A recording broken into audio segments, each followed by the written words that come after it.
Welcome back, guys. I'm Zell, and today we're looking at the Byrd Robin 2.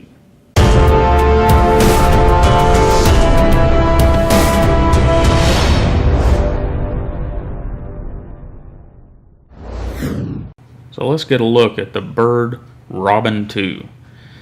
This happens to be the stainless model, which means we have stainless handles with black oxide coating and a black blade. And in this case, the handles are nicely put together, nicely set in with the back spacers, and everything about the knife, except for one little quibble we'll talk about in a minute, is just well done, well put together.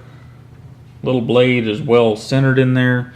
But first, let's get some size comparison out of the way. In the same family, we have a Spyderco Delica and a Spyderco Endura. And its closest relative, the Spyderco Dragonfly.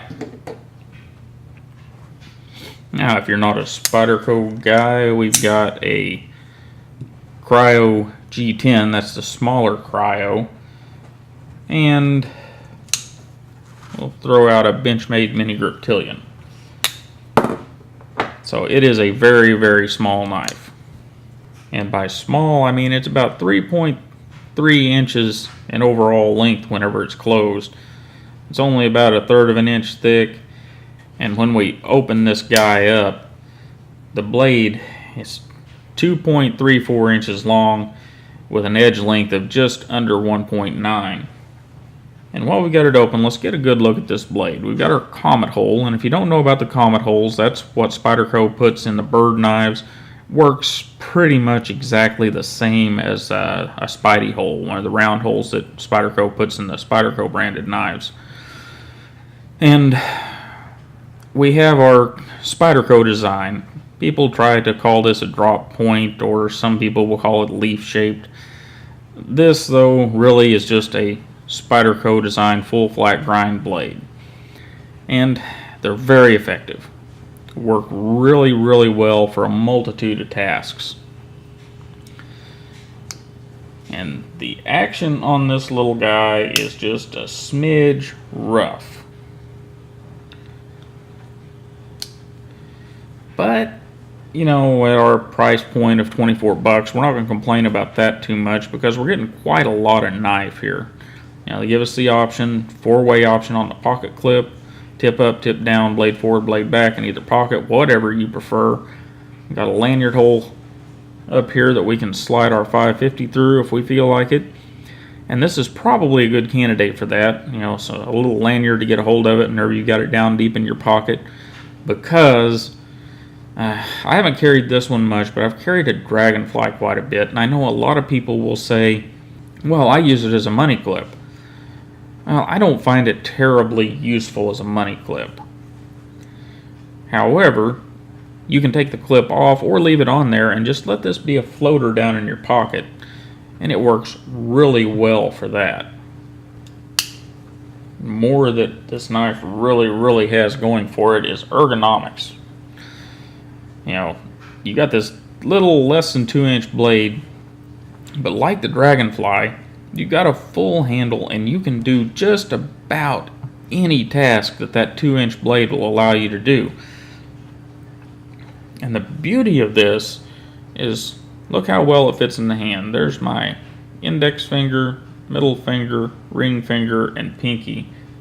Full grip. Slide your thumb down there on that jimping and you are good to go. And the jimping is another good point. We have very Spyderco-esque jimping. It's not quite as aggressive. I think that may be because of the coating on it, but it's not quite as aggressive as, say, the Dragonfly or any of the other Spyderco knives, but it's aggressive enough without tearing up your hands. Same thing here on this forward finger choil. Very similar cut on the jimping, and it works extremely well. Action-wise, this is not a Spidey flick knife. This is a single-handed opener and closer. But the one place that Spyderco seems to let the Byrd knives slide is grittiness in the pivot, and this one exhibits that. It's just slightly gritty, and it may break in over time, but if some of my other Byrd knives are any indication, it may not. I haven't taken them apart. I've considered taking them apart and polishing the tang of the blade, but it does exhibit a little bit of grittiness. And we do have 8CR13 MOV for a blade steel. And at the price point, that's not too bad. I think as time is moving along here, they could do us one better and get some better blade steel into these budget knives, but so far they haven't. Hopefully that's coming soon. So overall, we've got a really sexy little knife. It does weigh too much for the amount of blade you've got. It's a little over 3 ounces, but for the person that wants the stainless handles, they already know what they're getting into.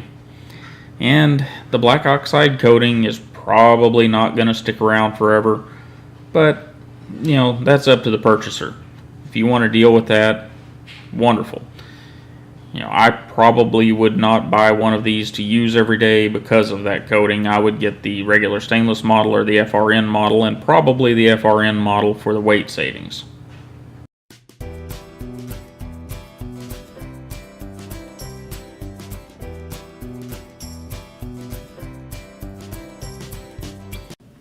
Well, alright guys, what do you think of the Byrd Robin 2?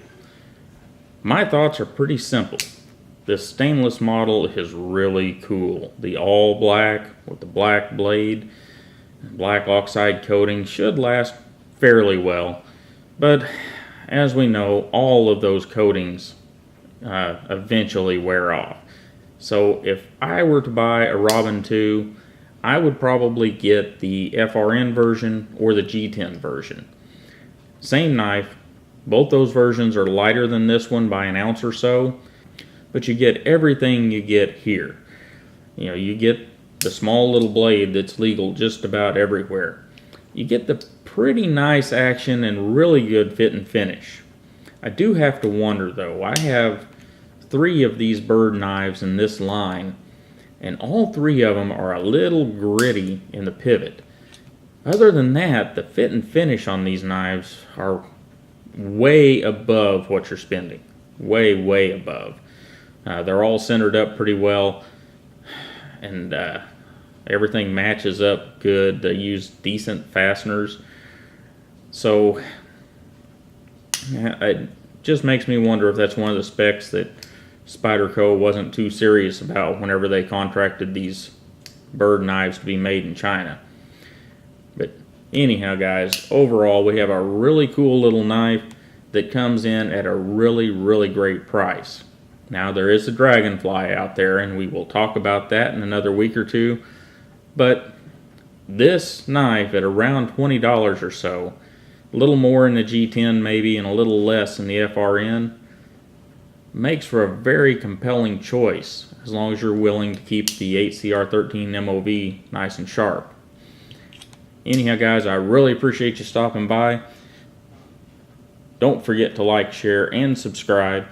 We've got more on the way as always. And you have a wonderful day, and I'll see you next time.